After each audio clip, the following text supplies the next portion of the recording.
자, 기본적으로 일단은 2022년도 전망 통계를 통해서 쭉 해주셨는데 그래도 네. 2022년도에 가장 최대 변수는 아무래도 대선이라고 할 수 있잖아요. 그렇죠. 이 대선에 대해서 다른 전문가분, 당장 저번 주에 아프유님 같은 경우는 오히려 간단하게 얘기를 해주셨는데 네. 오늘 아예 공약을 한번 아예 표로 준비를 해주셨어요. 그렇죠. 아유. 기대가 됩니다.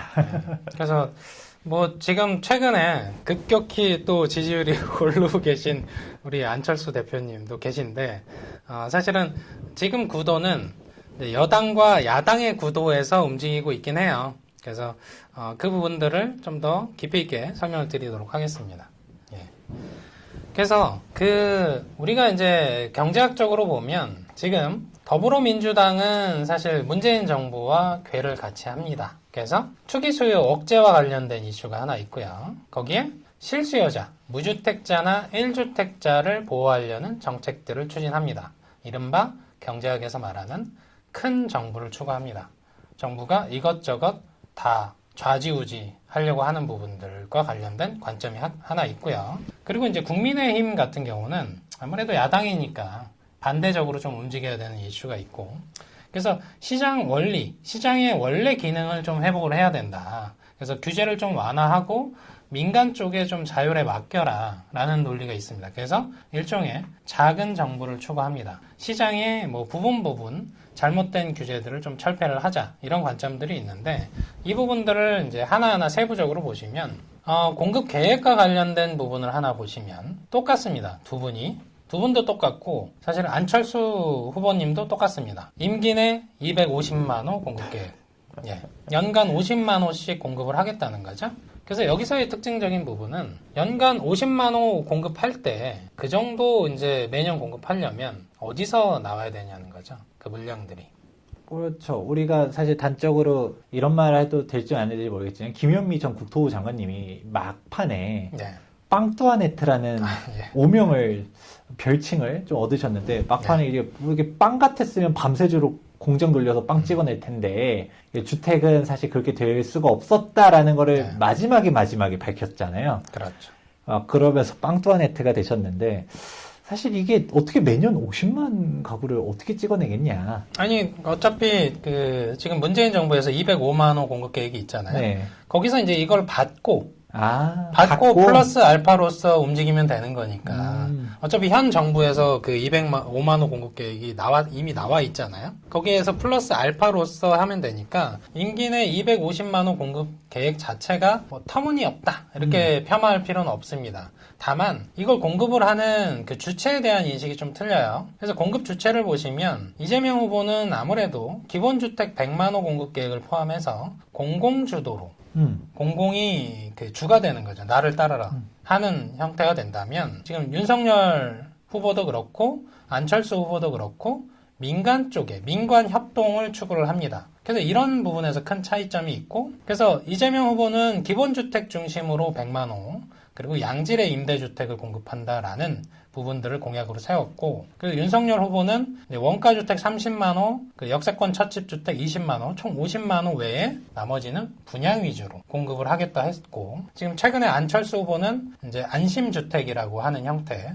사실은 기본적으로는 임대주택과 관련된 이름들이 각각 다른 거고요. 그것과 관련돼서 사실은 양질의 이제 공공임대주택을 공급한다는 그런 형태들을 하는데, 결국은 여야 구도라는 거죠. 여당 쪽에서는 기존 정부에서 추진하던 노선들, 물론 이제 최근에 정책 실패와 관련된 부분들도 시인은 하십니다만, 그래도 아예 다 배제하고 가긴 어렵고, 야당은 그 부분, 실패한 정책들을 배제하고 가려고 하는 정책들을 추진하고요. 그래서 공급 방식을 보시면, 그래서 이재명 후보는 전 정부의 것들을 추진을 해야 되니까 3기 신도시, 그리고 정부의 유유부지를 활용해야 되고요. 거기에 정비사업, 재개발, 재건축은 약간은 부가적인 이슈로서 다루고 있는 부분들입니다. 두 분 다 재개발, 재건축은 활성화해야 된다. 혹은 세 분, 안철수 후보님도 역세권 일대 재개발, 재건축, 고밀 개발해야 된다. 그분들은 동일합니다. 그래서 재개발, 재건축, 정비사업과 관련된 규제 완화는 공통사항이에요. 어떻게 보면 2022년의 최대 화두는 저는 대통령 선거보다는 재개발, 재건축, 과 관련된 이슈가 더 크지 않을까 이렇게 보고 있고요. 그 서울 쪽은 결과적으로 고밀 개발을 해야 되는 상황입니다. 지금 밀리고 밀려서 수급 문제에 밀려서 그래서 그런 부분들이 하나가 있고 세금 부분들은 좀 달라요. 세금 부분들을 보시면 이재명 후보는 이미 아시는 분은 아시겠지만 토지 공개념과 괴를 같이 하는 국토보유세를 신설을 하시려고 하시죠. 그리고 다주택자와 관련된 관점은 두 분 혹은 안철수 후보님은 이 다주택자와 관련된 부분은 뭐 뚜렷하게 아직은 내놓은 게 없으신 것 같긴 한데 보시면 양도소득세와 관련된 중과 유예를 추구를 하시죠. 그래서 이 부분들은 문재인 정부와 조금 괴를 달리하기 때문에 좀 진통이 지금 최근에 크고 반면에 이제 윤석열 후보는 사실 종합부동산세, 재산세에 대한 전면 재검토 그리고 다주택자와 관련된 양도소득세는 50% 감면 그리고 과세이연제도는 동일합니다. 과세이연제도가 뭔지 아세요? 뭐 세금을 좀 나중에 그쵸. 내도록 하겠다. 뭐 팔 때 다 한 번에 정리하게. 우리가 보통 차 운전하다가 과태료 받으면 차 팔 때 한 번에 정리하잖아요. 과태료 부분들. 그거랑 비슷한 겁니다. 그래서 집을 소유하고 있는데 소득 수준이 낮거나 혹은 고령에 해당되시는 분들은 그럼 집을 팔 때 그동안 부과된 세금들을 한 번에 정리하셔라. 그게 과세이연 제도인데 이 부분들은 주요 후보님들도 다 동일합니다. 그리고 그 세금과 관련해서 특징적인 부분은 윤석열 후보는 차등과세의 기준을 재조정하자라고 한 부분들이 하나 있습니다. 뭐냐면 우리가 문재인 정부에서는 주택수, 주택이 여러 채면 몇 채 파세요.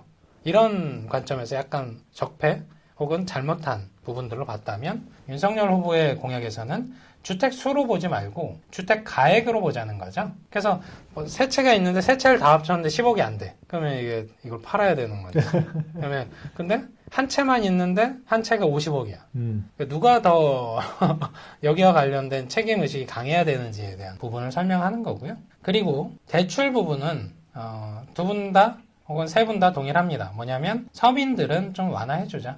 혹은 장기 모기지 정책을 도입을 하자. 그래서 지금 안철수 후보는 최대 한 45년 정도의 모기지 상품을 도입을 하자. 서민들 혹은 청년층, 신혼부부 이런 부분들과 관련된 부분이고요. 그래서 어떤 정부가 들어오든 대출, 서민들, 그러니까 생애 최초로 내 집 마련하시는 분들은 대출 규제를 좀 완화해줄 여지가 있습니다. 공약으로 볼 때. 그리고 제도상에서의 문제점들을 하나 보시면 임대차 3법과 관련된 제도가 하나 있었잖아요. 그래서 윤석열 후보와 안철수 후보는 임대차 3법에 대한 수정 보완은 불가피하다, 수정 보완이 필요하다 쪽인 반면에 이재명 후보는 최근에 조금 노선들을 바꾸시는 것들이 있긴 합니다만 일단은 현상 지금 이제 제도 도입된 지 얼마 안 됐으니 현상을 좀 유지하다가 수정 보완할 부분들을 찾아보자. 이 정도 관점이 명확한 팩트라고 할 수가 있고요. 그리고 이제 LH와 관련된 공공기관들의 이제 비리 문제가 있다 보니까 대장동 이슈, 뭐 이런 화천대유 이슈도 있다 보니까 이재명 후보는 공직자와 관련된 투기 수요 억제, 뭐 심하면 뭐 취득 심사제, 그리고 뭐 백지 신탁제, 그 공무원들의 재산을 백지 신탁에 맡겨라. 그래서 거기와 관련된 부분은 뭐 그런 이슈이기도 하고요. 그리고 기타 사항으로 하나 볼 만한 부분은 이재명 후보는 이제 주택 도시부, 주택청이라는 것들을 신설을 하려고 하고요. 그리고 이제 부동산 감독원을 하나를 설치해서 좀 더 시장에서 비합리적으로 움직이는 부분들을 투기적인 수요들을 사전에 차단하겠다라는 부분으로 일단 전체 판을 정리해서 볼 수가 있습니다. 예. 야, 이렇게만 보고 보면 뭐 명확하게 다른 점도 있지만 어느 정도 그냥 그렇죠. 방향성 자체가 비슷한 부분들도 많이 눈에 띄네요. 그렇죠. 그래서 정책을 해석하실 때 우리가 누가 당선될지 모르잖아요. 모르면 뭘 보셔야 되냐면 공통적인 거. 누가 당선돼도 똑같아지는 것들은 주의 깊게 보셔야 됩니다. 특히 아까 재개발 재건축을 왜 설명드렸냐면 재개발 재건축의 전문가십니다만 앞으로의 시장은 이 도심 쪽에서의 고밀 개발, 역세권 일대의 용적률 상향, 그리고 서울시에서의 35층 룰 폐지, 그리고 뭐 서울시에서 추진하는 신통기획부터 해서 이 서울에서의 공급량 확대가 시장의 화두가 될 텐데 결국은 도심에서의 공급이죠. 이게 화두가 되기 때문에 어떤 대통령 분이 오시든 그 수익을 환수하는 방식에서의 차이만 있을 뿐이지 재개발 재건축은 활성화해야 되는 상황입니다. 김재경 소장님의 이제 시절이 오기 시작합니다. 네, 그렇게 볼 수 있는 그렇죠. 뭐, 예, 사실 한 3년 전만 해도 재개발, 재건축은 뭐 하는 사람들만 하는 그런 느낌이었다가 예. 한 이제 작년, 재작년부터 일반인들도 하다못해 지금 20, 30대들도 재개발에 투자하러 와요. 예. 그런데 이제 앞으로는 이게 더 화두로 될 거라고 하니까 아니, 제가 좀 더 바빠지려나? 그럼요, 바빠지시겠죠. 예. 저보다 더 바빠지실 것 같은데. 예. 기대가 됩니다. 네. 그래서 다주택자라면 어떤 포지션을 취해야 할까요, 지금? 거의 약간 조금 선택하기가 조금 애매하긴 하네요. 그러니까 이게 먼저 지금- 팔면 손해라는 관점입니다, 지금. 네. 예. 왜냐하면 뭐 완화해줄 세금 것 유예를 같긴 해줄 거니까. 같거든요.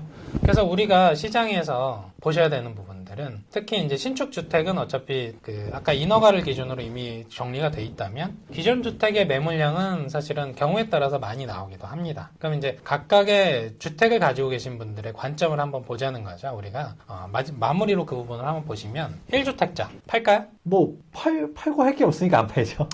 팔아도 됩니다. 근데 팔면 갈아타기가 용이해야 팔 거 아닙니까? 네. 대출을 다 막아놔서 네. 사실 기존에 대출 받은 것보다 적게 나올 수밖에 없고 거기에 지금의 가격 수준에서의 1에서 3%의 취득세도 굉장히 부담스럽습니다. 그리고 이사 비용에 노후주택 들어가면 또 인테리어도 새로 해야 되죠. 갈아타기가 용이하지 않습니다. 그래서 1주택자는 제 관점에서는 팔 생각이 없습니다. 특히 서울 수도권에서는 팔 생각이 없습니다. 그러면 2주택자는 어떤지 한번 생각을 해보자는 거죠. 2주택자 같은 경우는 뭐 저는 사실 다주택자 분들이랑 상담을 많이 하는데 예. 이분들은 팔아도 남는 게 없어서 그건 안 이제 팔고 양도세 뭐- 중과 이슈만 본 거잖아요. 그쵸. 그럼 하나를 더 보자는 거죠. 뭐냐면 종부세? 아니요, 그거는 이제 그 보유세와 관련된 부분이고 우리 한번 취득세를 보자는 거죠. 무슨 얘기냐면 내가 이걸 팔고 또 2주택을 하려고 하면 취득세 취득세가 8%. 8.4니까 8% 이상 부과가 되니까 과연 2주택을 포기할 거냐? 다시 2주택이 되기가 굉장히 어렵습니다. 여러분 2주택을 가지고 계시면 이 경우는 자녀가 있거나 혹은 부모 부양을 위해서 2주택이신 분들은 사실은 본인이 두 채를 가지고 있다고 해도 혹은 예를 들어서 이런 겁니다. 자녀가 한 명 있어. 그리고 이제 와이프가 있는 일반적인 가정이라고 보면 집이 두 채 있으면 자녀한테 주거나 혹은 와이프한테 주거나 혹은 한 채 정도는 나중에 그 주택연금으로 활용할 여지가 있습니다. 그러니까 한 채마저 팔아버리면 해칭이 안 됩니다. 이 시장에서. 그래서 이 방어력이 떨어지다 보니까 사실은 2주택자도 사실은 적극적으로 팔기가 어려운 시장이기도 하고요. 그럼 이제 3주택 이상 다주택자의 관점을 보자는 거죠. 이분들이 팔아야 되는 거예요, 사실은. 그렇죠. 사실 다주택자들이 정리해야 되는데 예. 다주택자들은 지금 얘기 나오는 거는 딱 그거죠. 혹시 진짜 양도세 유예 될까요? 이것만 기다리고 있지. 굳이 지금 뭐 팔 생각들이 없다라는 그렇죠. 거죠. 양도세와 관련된 82.5%에 부과되는 그 양도세도 워낙 징벌적이기도 하고 유예해준다고 혹은 완화해준다고 하는 부분들이 있으니까 이분들도 사실은 팔기가 생각보다 용이하지 않은 그런 시장 환경이고 이 와중에 매수자의 관점을 한번 볼까요? 매수자. 내가 이제 무주택자야. 매수자도 한시적 중과 유예를 하면 그때 급매물이 좀 쏟아질까 하면서 지금도 선택을 잘 안 하는 사람들도 있고. 그러니까 매수자가 매수를 못하는 이유가 앞으로 급매물이 나올까 봐서도 있습니다만 사실은 대출 규제를 좀 완화해줄 여지도 지금 보이잖아요. 그렇죠. 그러다 보니까 지금 만약에 대출 받아서 사실은 뭐 DSR 40% 은행권에서 40%잖아요. 그래서 소득 수준도 적은데 대출도 적은데 이걸 연끌까지 해서 어떤 걸 했을 때 차기 정부에서 혹시 LTV, DTI, DSR 부분을 실수요자는 완화를 해주면 이걸 다시 갈아타기가 굉장히 힘들어져요. 무슨 얘기냐면 이미 1주택자가 됐잖아요. 그래서 이걸 이쪽 더 이제 유동성을 더 완화해준 쪽으로 가야 되는데 이분은 이제 생애 최초자가 아니니까 혜택을 받기 어렵죠. 그래서 또 1주택자가 되면 청약시장에서 퇴출입니다. 거기와 관련된 이슈도 하나 있고 근데 맹점은 이게 하나 있어요. 무주택자분들 중에 그래도 자산이 좀 되고 대출이 이 상황에서도 가능하시고 사실 수 있는 분들은 사고 싶어 하십니다. 여전히. 다만 이 유동성을 줄여서 살 수 없게 인위적으로 이탈하신 분들은 이제 먼 산 보듯이 보고 계셔야 되는 상황에 처해 있는 거고요. 거기에 또 한 가지 이분들과 경쟁하는 분이 있습니다. 그러니까 재개발 쪽에 계시잖아요. 네. 빌라 쪽에 1주택자 가지고 계신 분들 중에 물론 이게 재개발돼서 아파트로 변하면 갈아타실 필요가 없죠. 그렇죠. 하지만 빌라 쪽 혹은 비아파트 이용해서 주택을 한 채 가지고 계신 분들은 끊임없이 아파트 쪽으로 이동하려고 갈아타려고 합니다. 이분들은 무주택자와 경쟁 구도를 형성하고 있습니다. 그래서 여기서 들어오려는 또 수요가 있다는 거죠. 1주택자지만 사실 이 사람들은 아파트 시장으로만 놓고 보면 사실 무주택 무주택자나 다름없다. 왜냐면 그간의 시세 상승폭에서 뭐 그 오르지 않은 건 아닙니다만 사실상 상대적으로 배제돼 있습니다. 네. 많이 떨어졌었으니까. 그러니까 어떻게든 기회가 될 때마다 아파트 쪽으로 갈아타려고 하는 시도들을 합니다. 그래서 아파트 시장 쪽의 주택 보급률은 한 60% 정도 돼요. 그래서 전체 주택 보급률은 전국 기준으로 한 105% 정도 되는데 이 40%에 해당되시는 분들은 물론 단독 가지고 계셔서 이제 만족하시는 분도 있습니다만 일부는 그 본인이 가지고 있는 주택이 마음에 안 들어서 팔고 갈아타시려는 분들도 존재하기 때문에 이 그 똘똘한 집 한 채를 차지하기 위한 경쟁들이 있다는 거죠. 마지막 하나만 좀 네. 질문을 드릴게요. 이거는 그냥 간단하게 예. 마무리 차원에서 바로 무엇이냐. 이제 아포유님한테도 마지막 질문이 이거였었는데 예. 그래도 아까 또 계속 쭉 들어보니까 지금 뭐 결국은 일시적으로 예. 매수자도 그렇고 매도자도 그렇고 지금 뭐 특별히 사겠다 팔겠다가 아니라 약간 서로 그냥 눈치만 보다 보니까 지금 네. 거래량이 바닥인 게 예. 그래서인 것도 같은데 그럼 지금 결국은 부동산 가격이 각종 전문가, 연구원님뿐만 아니라 각종 이제 기관들에서도 상승으로 점쳤잖아요. 예. 그러면 지금 무주택자들은 지금 일단 사야 되나 말아야 되나? 여기 무주택자들에 조언을 한 말씀 해주신다면 어떻게 얘기해 주시겠어요? 제가 무주택자라면 일단 본인이 청약 가점이 높은지 혹은 특별공급 대상이 되는지에 따라서 판단이 틀려지긴 합니다만 제가 아까 그 SBS 출연했을 때에 설명을 드렸잖아요. 그리고 정책 설명할 때 현 정부 들어서 3번의 하락기가 있었고 그 3번의 하락기마다 매물들이 쌓입니다. 무슨 얘기냐면 매수자 우위의 시장이 형성되는 건 하락기라는 거죠. 그때 급매물들이 나옵니다. 급매물들, 뭐 시세보다 1억이 싸기도 하고 뭐 2억이 쌀 수도 있고 그건 이제 시장 환경마다 다릅니다. 근데 이런 선택지가 다양해질 때 선택을 안 하시고 다시 하반기를 맞이하시는 게 굉장히 리스크하다. 이 지금 그 연간으로 누적했을 때는 여전히 상승 쪽으로 보고 있습니다만 결과적으로는 기회가 중간중간 항상 있습니다. 시장은 변동성이 있기 때문에. 그래서 지금 1분기는 저도 약세 전환할 걸로 봅니다. 그리고 매물도 쌓일 걸로 봅니다. 다만 연간으로 봤을 때는 그렇게 보지 않는다라고 설명을 드렸듯이 1분기 대선 앞두기 전까지는 사실은 실수요자한테 기회로서 작동을 합니다. 그래서 본인이 소득과 자산을 갖추고 계신 분이라면 급매물들은 좀 관심 있게 보셔라 이렇게 설명을 드리고요. 그리고 대선이 끝나면 바로 지방선거죠. 지방선거의 특징은 뭐냐면 각종 개발 공약, 특히 GTX와 관련해서 윤석열 후보도 뭐 새롭게 뭐 추구하는 AB 되게 많던데요. ABC, F까지 있던데요. 그래서 그런 공약들이 그 지방선거 시절에 많이 나옵니다. 각 지자체별 그 장을 뽑는 거기 때문에 서울시부터 해서 그래서 그런 공약들이 대선이 끝나자마자 바로 지방선거 국면으로 가면서 쏟아지기 시작할 텐데 과연 시장이 이걸 호재로 받아들이지 않을 건지 할 건지 한번 심도 있게 한번 판단을 해보시기 바랍니다. 예.